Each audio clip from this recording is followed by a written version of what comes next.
Hi, thanks for having me at ISMB 2020. My name is Shunfu Mao from Electrical Engineering Department at University of Washington. Today I'm going to talk about CellMeSH, probabilistic cell type identification using indexed literature.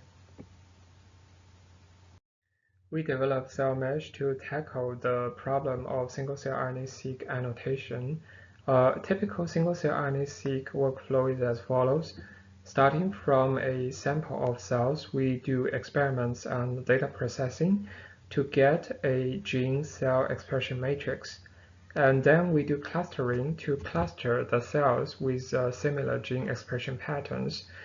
And we do differential expression analysis to get differentially expressed genes for each cluster. And we are interested to assign each cluster as cell type. CellMeSH is designed for this purpose.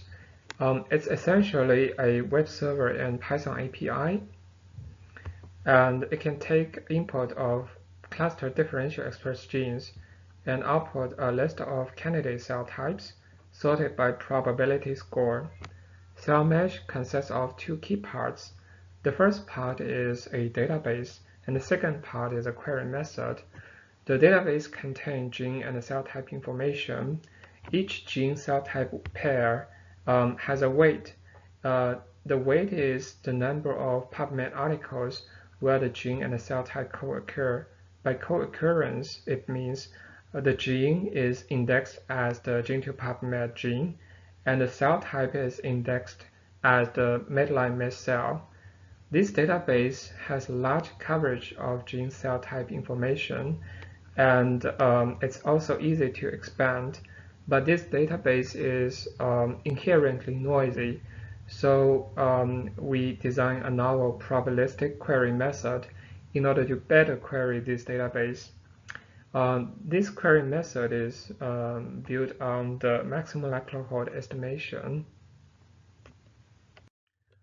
We first evaluate the cell type annotation performance of CellMeSH using a PBMC dataset from human. This dataset contains 10 annotated cell types, and here is the annotation heat map. The y-axis represents the reference cell types for the queries, and x-axis represents the candidate mesh cell types. For each query, the first, second, and third retrieval results are colored in red, yellow, and blue. And if the candidate cell type is the correct one for the reference cell type, it's highlighted in border box. For example, this B cell as a query, we retrieve the B lymphocytes and T lymphocytes as the first and second retrieval result. Because B lymphocytes is the correct one, so it's highlighted in border box. As we can see, the diagonal border boxes form an expected trajectory. Most of these boxes are filled with colors, indicates that almost all the queries, they get the correct answer within the top 3 retrieval results. To further understand the annotation performance, we compare CellMeSH with other existing systems using top K accuracy. Top K accuracy means the percentage of queries where they get the correct answer within the top K retrieval results. Here are the figures for top 1 accuracy and top 3 accuracy. For each figure, we compare CellMeSH with Enrich, CellMarker, ACQuery, and we provide random retrieval results as a lower bound. We compared in 3 datasets, including Tabor-Morris droplet, Tabor-Morris FACS, and the mouse cell atlas datasets. And in each group of datasets, we compare CellMeSH with other systems. As we can see in the Tabor-Morris droplet dataset, CellMeSH achieves around 6% of top 1 accuracy, indicates that about 6% of the queries, they get the correct answer at the top 1 retrieval results. And CellMeSH is consistently better than other systems across different datasets. And this is also true for top 3 accuracy. We have open source CellMeSH at GitHub. It's a Python API, including the database and query method, so that it can be integrated into existing single-cell RNA-seq analysis workflow. In particular, we have integrated CellMeSH into OncoAPP, which is our ongoing project for single-cell RNA-seq analysis.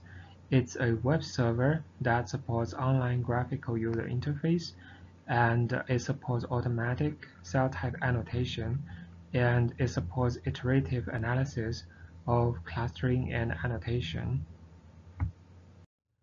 CellMeSH also has a standalone website under OncoAPP, so the life scientists, they can do their own experiments and input the differential express genes for the cluster, or simply input a set of query genes, and they can select the CellMeSH database, or there are options for other databases such as CellMarker, and they can select the probabilistic query method and select the species.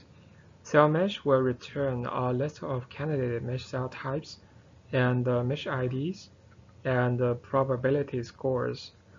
It will also show the overlapping genes between each candidate cell type and the query set of genes.